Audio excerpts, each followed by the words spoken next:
Shanna Mangattal, la mujer que mantuvo en secreto su relación amorosa con Michael Jackson durante años, por fin se ha sincerado, y lo que tiene que decir es realmente impactante. Nos cuenta sus momentos de intimidad y cómo ocultaron su relación al mundo. Pero eso no es todo.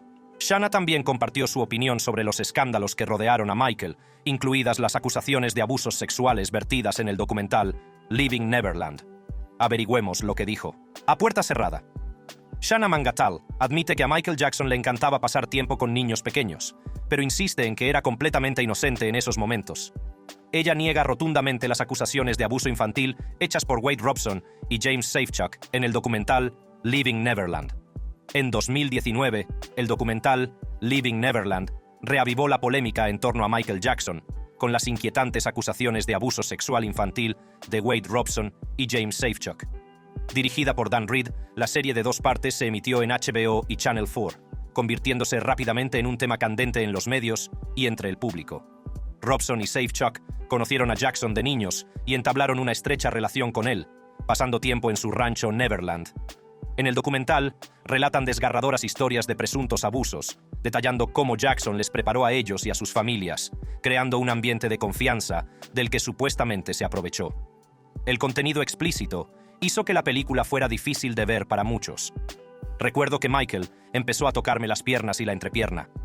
Living Neverland provocó fuertes reacciones. Los críticos alabaron su atrevimiento y la película ganó varios premios, incluido un Primetime Emmy. Sin embargo, la familia de Jackson y sus admiradores lo defendieron ferozmente, acusando al documental de ser un ataque unilateral destinado a empañar su legado, sobre todo porque Jackson había sido absuelto de cargos similares en 2005. El público estaba dividido. Algunos creían en las afirmaciones del documental, mientras que otros cuestionaban la credibilidad de Robson y Safechuck.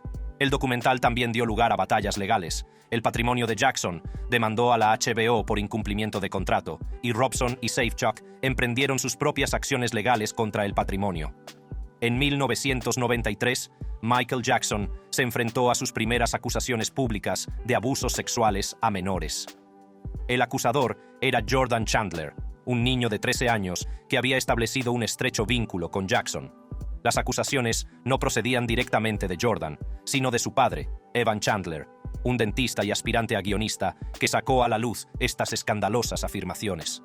Los Chandler alegaron que Jackson había abusado de Jordan durante las fiestas de pijamas en el rancho Neverland, la extensa finca de Jackson que era como el país de los sueños para los niños, con atracciones de parque de atracciones, un zoológico y un cine. Según las acusaciones, Jackson había tenido un comportamiento inapropiado con Jordan que incluía tocamientos y otros actos perturbadores. Cuando saltó la noticia en agosto de 1993, los medios de comunicación estallaron. Los titulares se llenaron de historias sensacionalistas y se analizaron todos los detalles. Jackson, que siempre había sido visto como alguien con una inocencia infantil, se encontró de repente bajo un intenso escrutinio público. La gente estaba dividida. Algunos le defendían ferozmente, mientras que otros le condenaban rápidamente. A medida que la historia cobraba fuerza, el Departamento de Policía de Los Ángeles se involucró y puso en marcha una investigación a gran escala.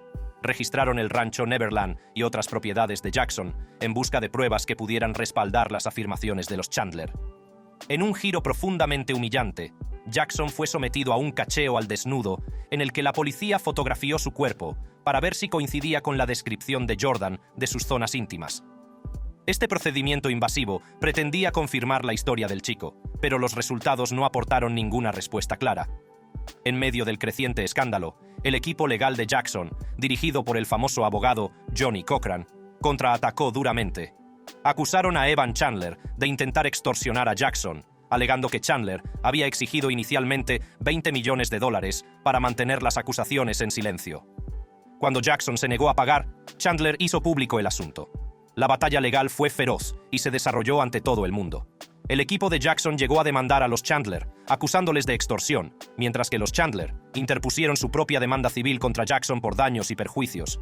Las cosas se complicaron aún más cuando la compañía de seguros de Jackson intervino y llegó a un acuerdo extrajudicial por $15 millones.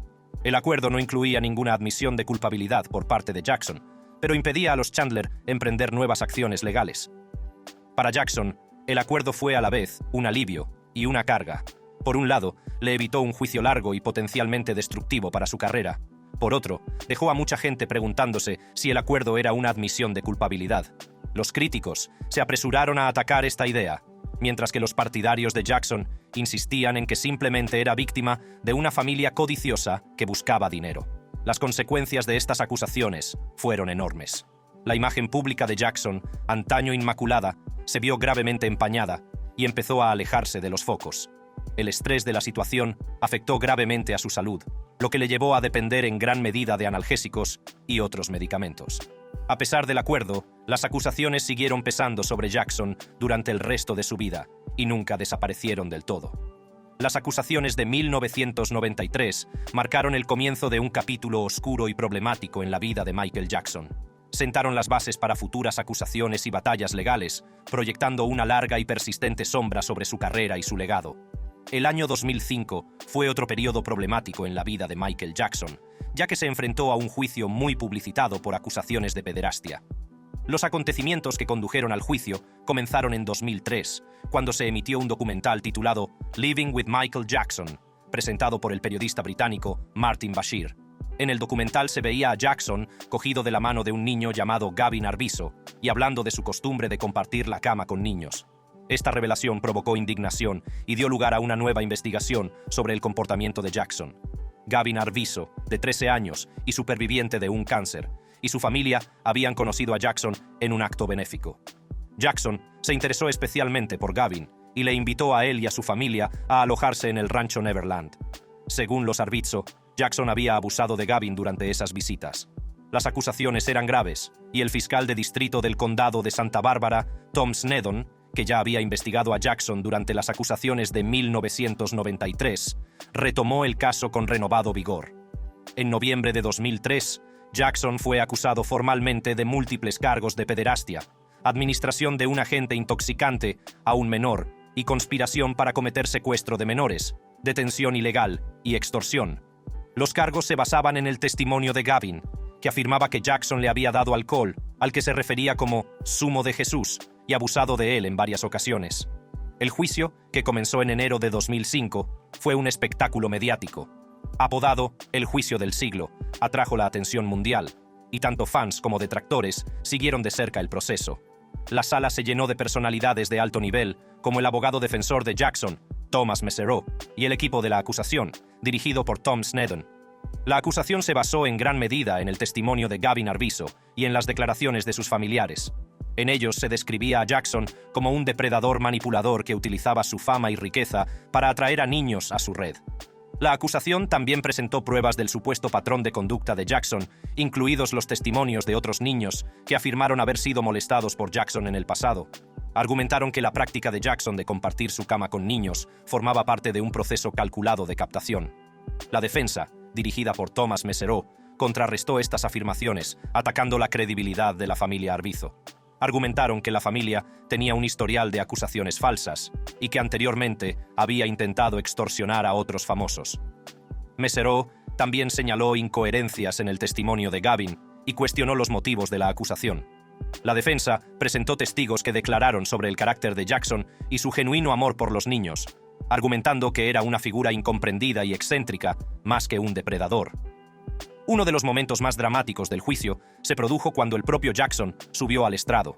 En un testimonio raro y emotivo, Jackson negó todas las acusaciones contra él, insistiendo en que nunca haría daño a un niño. Su testimonio fue un momento crucial del juicio, ya que permitió al jurado escuchar directamente al acusado. Tras meses de testimonios y deliberaciones, el jurado llegó a un veredicto en junio de 2005. Michael Jackson fue absuelto de todos los cargos. El veredicto fue recibido con una mezcla de alivio e incredulidad. Los fans de Jackson lo celebraron a las puertas del tribunal, mientras que sus detractores expresaron su decepción e indignación. El juicio le había pasado factura, tanto emocional como económicamente. Su imagen pública se vio aún más empañada y en los años siguientes se recluyó cada vez más. Sin embargo, las acusaciones contra Jackson se produjeron en una época en la que la sociedad tenía una visión muy diferente de este tipo de acusaciones de sexo y abusos contra famosos. El movimiento número Me Too nos ha empujado a escuchar más a las víctimas y a exigir responsabilidades a individuos poderosos, a pesar de su influencia y popularidad. En comparación con otras celebridades acusadas de conductas inapropiadas similares, como R. Kelly, Bill Cosby y Harvey Weinstein, el legado de Jackson se ha enfrentado a menos estigmas. Un factor importante es que Jackson ya no está vivo para que se le exijan responsabilidades o para beneficiarse de su legado, muerte y legado. En los años que precedieron a su trágica muerte, Michael Jackson luchó contra una serie de problemas de salud, pero uno de los más importantes fue su lucha contra el insomnio crónico. No se trataba solo de noches inquietas ocasionales, sino de una enfermedad implacable que le dejaba desesperado por dormir.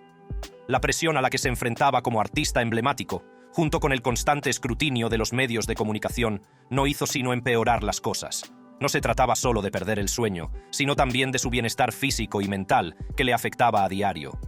Para sobrellevarlo, Michael empezó a depender en gran medida de los medicamentos recetados. Con el tiempo, esta dependencia se descontroló.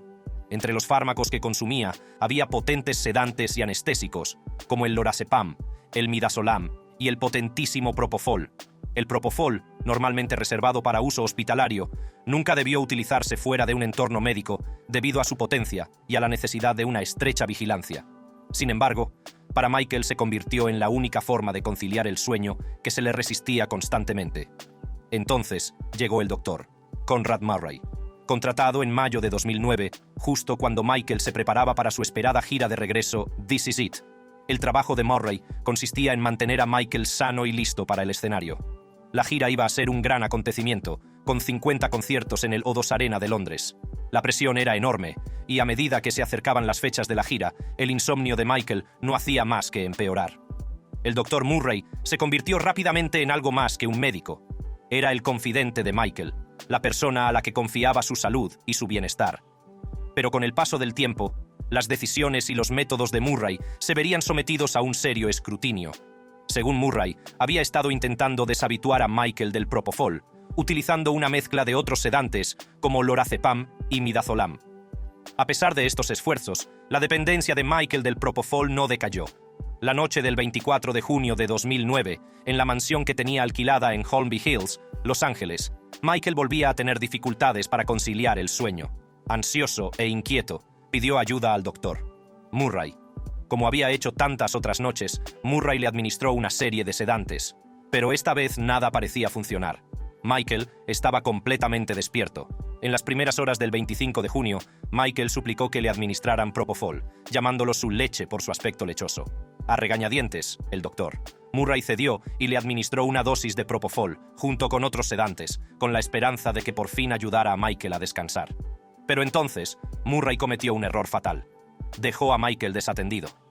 Cuando regresó, encontró a Michael inconsciente, sin respirar. El pánico se apoderó de Murray, que trató desesperadamente de reanimarlo, practicándole la reanimación cardiopulmonar y pidiendo ayuda. Se llamó a los servicios de emergencia a las 12:21 de la tarde, y los paramédicos llegaron poco después. A pesar de sus esfuerzos, Michael Jackson fue declarado muerto a las 14:26 en el Ronald Reagan UCLA Medical Center. Los fans, los medios de comunicación y todos los que alguna vez conocieron a Michael quedaron en la más absoluta incredulidad. Cuando los investigadores empezaron a reconstruir los hechos que condujeron a la muerte de Michael, la atención se centró rápidamente en el doctor Conrad Murray. Lo que descubrieron ofrecía una imagen inquietante de los últimos días de Michael. El Departamento de Policía de Los Ángeles, que desde el principio trató el caso como un posible homicidio, encontró la habitación de Michael llena de equipo médico, soportes para infusiones intravenosas, bombonas de oxígeno y un asombroso número de medicamentos con receta. El registro de la casa de Michael el 29 de junio de 2009 reveló detalles aún más inquietantes. La policía encontró marihuana, frascos de temazepam y numerosos envases vacíos de potentes sedantes como lorazepam y diazepam. La escena sugería la presencia de un hombre en situación de extrema angustia, que recurría a un peligroso cóctel de drogas en un intento desesperado por encontrar alivio. A la conmoción se sumó el hallazgo de heroína de alquitrán encontrada por los propios familiares de Michael en su dormitorio. Este detalle, junto con los hallazgos del forense, no haría sino ahondar el dolor y la indignación de la opinión pública. El 28 de agosto de 2009, la oficina del forense del condado de Los Ángeles confirmó que la muerte de Michael se debió a una intoxicación aguda por propofol y que las benzodiazepinas contribuyeron a su fallecimiento. La muerte se declaró oficialmente homicidio. un veredicto que conmocionó al mundo. El doctor Conrad Murray se convirtió en el centro de una investigación criminal y la opinión pública exigió justicia. El frenesí mediático fue implacable. Cada detalle de la muerte de Michael y de la investigación salpicó los titulares, alimentando la especulación y avivando la ira. A medida que se desarrollaba el proceso judicial, quedó claro que las acciones del Dr. Murray fueron decisivas en los acontecimientos que condujeron a la prematura muerte de Michael. Acusado de homicidio involuntario el 8 de febrero de 2010, Murray se enfrentó a acusaciones de que su conducta imprudente había costado al mundo uno de sus más grandes artistas. El juicio de Murray comenzó el 27 de septiembre de 2011 y rápidamente se convirtió en un circo mediático. La fiscalía argumentó que la negligencia de Murray había causado directamente la muerte de Michael. Tras 6 semanas de testimonios, el jurado emitió su veredicto el 7 de noviembre de 2011. El Dr. Conrad Murray fue declarado culpable de homicidio involuntario. Ese mismo mes, el 29 de noviembre de 2011, Murray fue condenado a 4 años de prisión, la pena máxima prevista en la legislación de California. El juez Michael Pastor, que presidió el caso, no se contuvo en su condena de las acciones de Murray, calificándolo de vergüenza para la profesión médica. Para el mundo, la conclusión del juicio aportó algo de justicia, pero la pérdida de Michael Jackson, un auténtico icono, dejó un vacío que nunca podrá llenarse. Memorias de Shanna Mangattal. Tras la muerte de Michael Jackson en 2009, a Shanna le costó volver a rememorar los recuerdos de su época juntos. No fue hasta años más tarde cuando encontró fuerzas para leer sus diarios, llenos de detalles íntimos de su relación. Estos diarios acabaron siendo la base de su libro Michael and Me, The Untold Story of Michael Jackson's Secret Romance, publicado el 29 de agosto de 2016.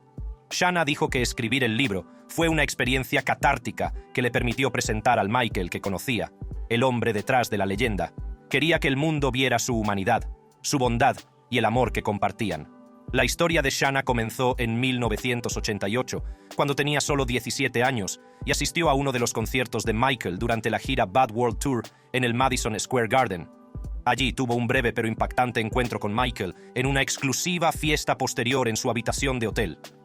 Acabé en su habitación de hotel después del concierto, en una fiesta que él organizó.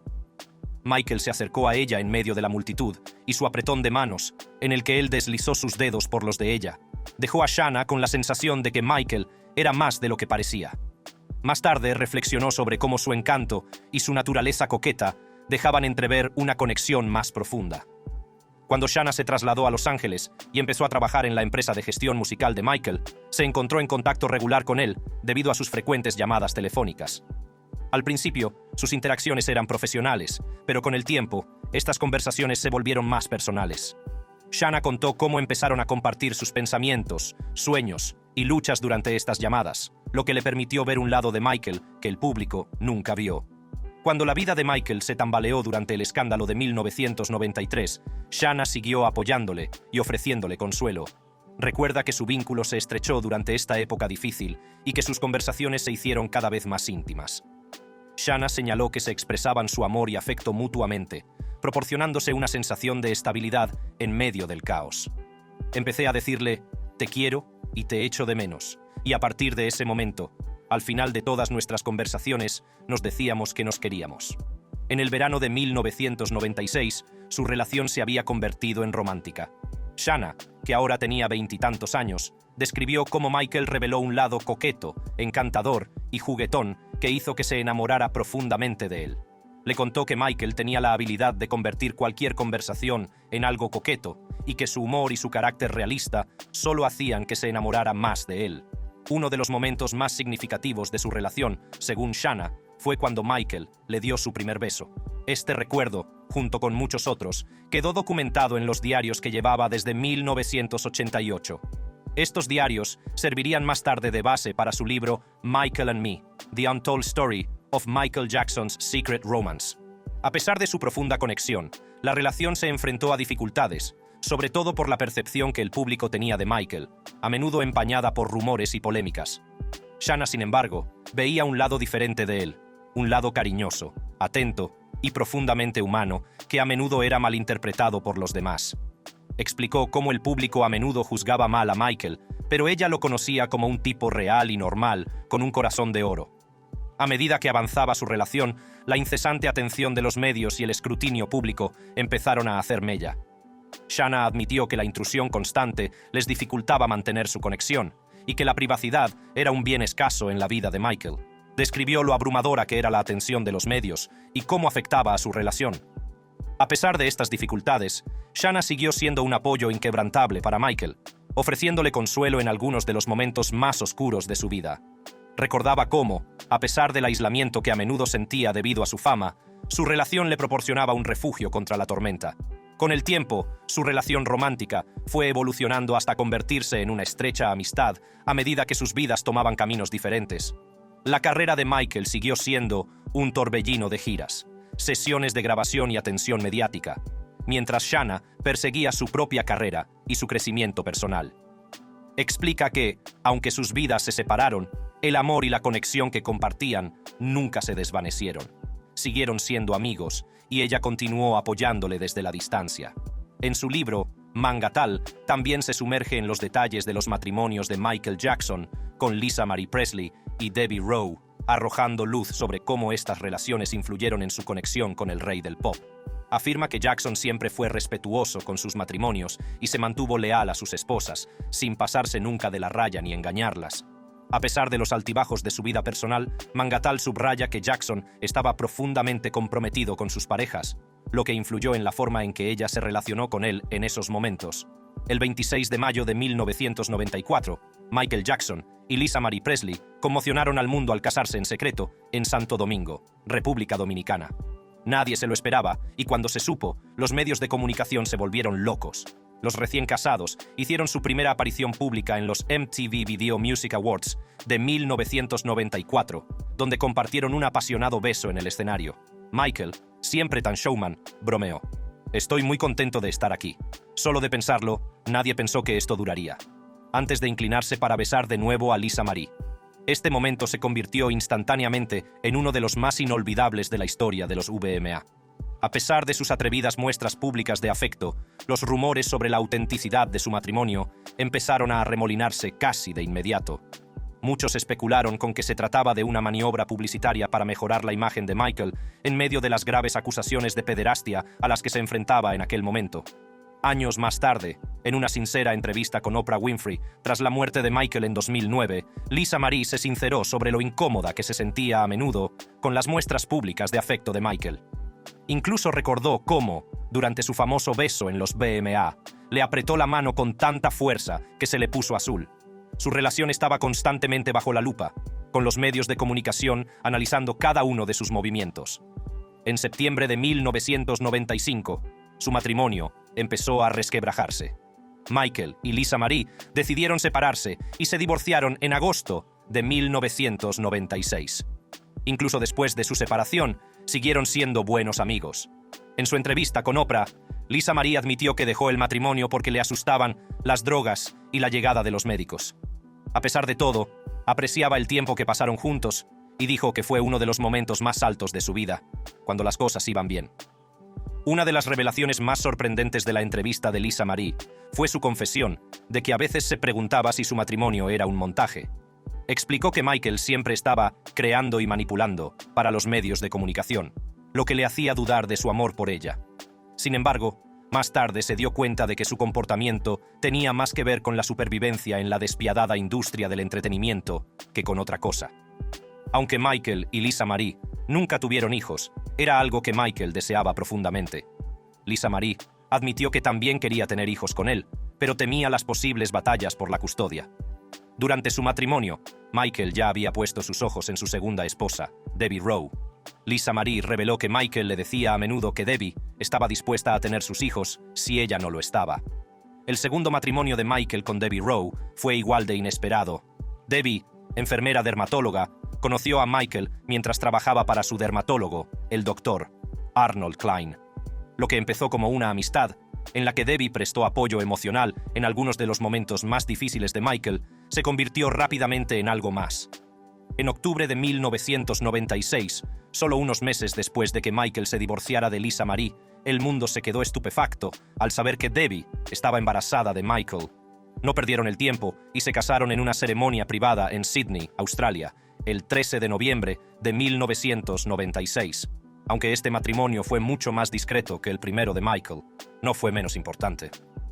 Su primer hijo, Michael Joseph Jackson Jr., conocido como Prince, nació el 13 de febrero de 1997 en Los Ángeles. Para Michael, ser padre era un sueño hecho realidad. Poco más de un año después, el 3 de abril de 1998, dieron la bienvenida a su hija, Paris Michael Catherine Jackson. La decisión de Debbie de tener los hijos de Michael parecía casi espontánea, impulsada por su deseo de ayudarle a cumplir su sueño de ser padre. Debbie describió a Michael como un padre increíblemente práctico, muy implicado en todos los aspectos de la crianza. Se despertaba en mitad de la noche para consolar a un bebé que lloraba, cambiarle los pañales y ocuparse de todas las duras tareas que conlleva la crianza de los hijos. La admiración de Debbie por la dedicación de Michael a la paternidad era evidente, especialmente durante la vista por la custodia, cuando ella renunció a sus derechos parentales y declaró: «Lo hice para que él fuera padre, no para que yo fuera madre. Uno se gana el título de padre. Yo no he hecho absolutamente nada para ganarme ese título». Sin embargo, su matrimonio duró poco. Michael y Debbie se separaron en 1999 y Michael obtuvo la custodia completa de sus hijos. En 2004, Debbie presentó una demanda para revocar su decisión de renunciar a la patria potestad, pero los detalles del acuerdo de custodia se mantuvieron en secreto. A pesar de los dos matrimonios de alto nivel de Michael Jackson, persistieron los rumores sobre su sexualidad, y muchos especularon con que era gay. Estas acusaciones siguieron circulando, alimentadas por la naturaleza privada de Michael y el implacable escrutinio mediático que le seguía. En su libro, Shanna Mangattal aborda directamente estos rumores y refuta apasionadamente la idea de que Michael fuera gay. Basándose en sus experiencias personales con él, Shanna insistió en que Michael amaba profundamente a las mujeres y estaba lejos de ser la persona que los rumores hacían pasar por él. Si has disfrutado viendo este vídeo y te gustaría seguir explorando más vídeos emocionantes como este, entonces sigue adelante y haz clic en cualquiera de las tarjetas de tu pantalla.